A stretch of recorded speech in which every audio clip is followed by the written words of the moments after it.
El Ministerio Conéctate a Jesús se complace en presentar el Seminario de Historia Denominacional, titulado A menos que olvidemos y escrito por el Dr. Jorge R. Knight.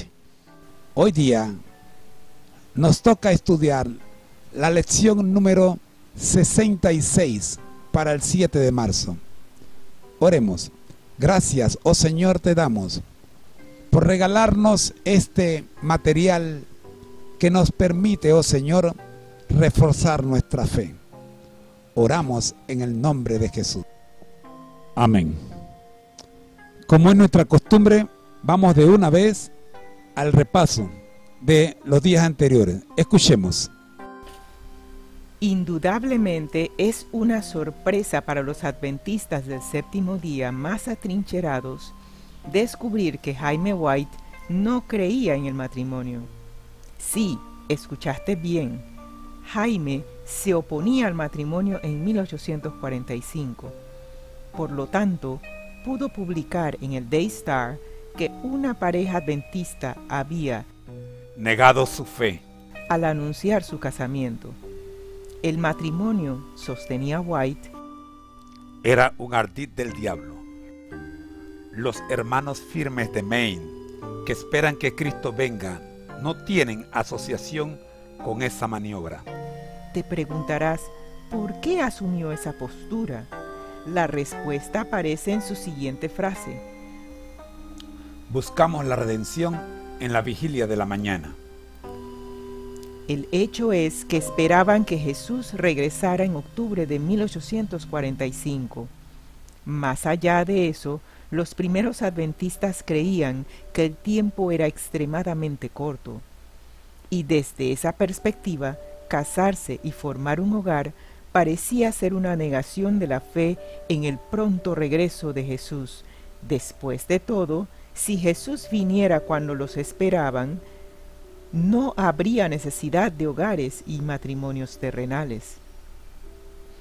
De modo que, más adelante, Jaime informó que la mayoría de nuestros hermanos que creían, como nosotros, que el movimiento de la segunda venida era la obra de Dios, se oponían al matrimonio porque creían que el tiempo era muy corto y consideraban que casarse era una negación de nuestra fe, ya que ese paso parecía contemplar años de vida en este mundo. Pero el tiempo continuó, y con él vino la revaluación. Como resultado, Jaime y Elena se casaron en agosto de 1846. ¿La razón? Dios tenía una obra para que ambos hicieran, y vio que podríamos ayudarnos mucho en esa obra. Después de todo, la joven Elena necesitaba de un protector legal si iba a viajar por el país llevando su importante mensaje al mundo. La lección: a veces nos equivocamos, y entonces lo único razonable es admitirlo y corregir el rumbo. Pero a algunos no nos resulta fácil. Ayúdame, Señor, a ver tu conducción a pesar de mis errores. Ayúdame a ser lo suficientemente humilde como para adaptarme cuando me equivoco. El día de antes de ayer vimos cómo Joseph Bate, afanado por enseñarles a todos la verdad del día de reposo, al momento de presentárselo a Jaime White y a Elena G. White, pues no le fue muy bien.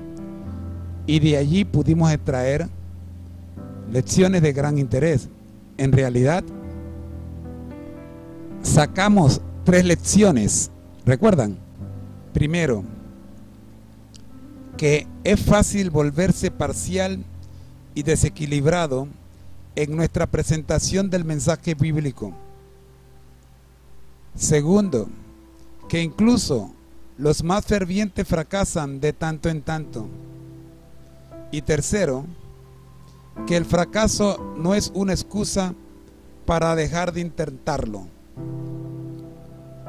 Bueno, ahora tenemos otra lección y esta vez nos la da Jaime White en cuanto a su posición del matrimonio, pensando en la cercanía del regreso de Jesús según los habían presentado los mileritas. Claro, ¿quién va a pensar en casarse si a la vuelta de la esquina está convencido de que el mundo se va a acabar? Pero damos gracias a Dios que vino la reevaluación y como resultado Jaime y Elena se casaron en agosto de 1846. La lección extraída aquí fue que a veces nos equivocamos y entonces lo único razonable es admitirlo y corregir el rumbo. Llegamos así al día de hoy y tenemos la tercera parte de la serie Bates difunde el sábado. Daniel 7:25 en nuestra lectura bíblica y dice lo siguiente: y hablará palabra contra el Altísimo y pensará en cambiar los tiempos y la ley. En agosto de 1846 salió publicado el primer librito de Bates sobre el sábado, The Seventh-Day Sabbath, a perpetual sign from the beginning to the entering into the gates of the holy city according to the commandment. El sábado, una señal perpetua desde el comienzo hasta entrar por las puertas de la santa ciudad conforme al mandamiento. ¡Qué título! Pero indica su firme creencia en la importancia del sábado en el tiempo del fin.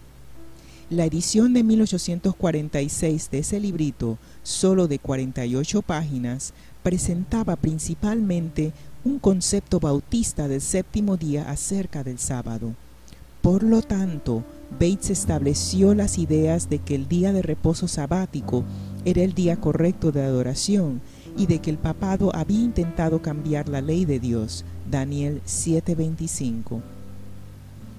Pero hay dos puntos de especial interés en la edición de 1846 de ese libro que indican que Bates estaba comenzando a interpretar el sábado a la luz de un marco teológico adventista. El primero es el pensamiento en el prefacio de que el séptimo día debía ser restaurado antes de la segunda venida de Jesucristo. Esa idea proviene de la plataforma restauracionista que Bates trajo consigo de la conexión cristiana. Por lo tanto, la reforma no estaba completa y no lo estaría hasta que todas las grandes verdades bíblicas descuidadas o pervertidas a lo largo de la historia hallaran su lugar legítimo en la Iglesia de Dios. El segundo sesgo adventista en la edición de 1846 es la interpretación de Bates acerca del sábado en el contexto del libro de Apocalipsis. Relaciona el sábado con Apocalipsis 14:12. Aquí está la paciencia de los santos, los que guardan los mandamientos de Dios y la fe de Jesús. También señalaba, en alusión al versículo 7, con el mandamiento de adorad a aquel que hizo el cielo y la tierra, el mar y las fuentes de las aguas, que el día de reposo sabático se incluye más claramente en estos mandamientos que los otros 9. Fue ese mismo énfasis el que había desconcertado a Elena Harmon, pero Bates no dio marcha atrás solamente porque se cruzó con la crítica y el rechazo.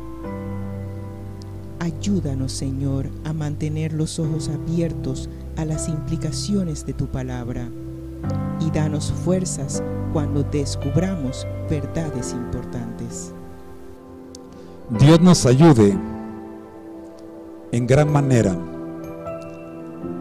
y nos enseñe a defender nuestra posición en cuanto a lo que Él nos está ilustrando en la medida en que crecemos en la fe.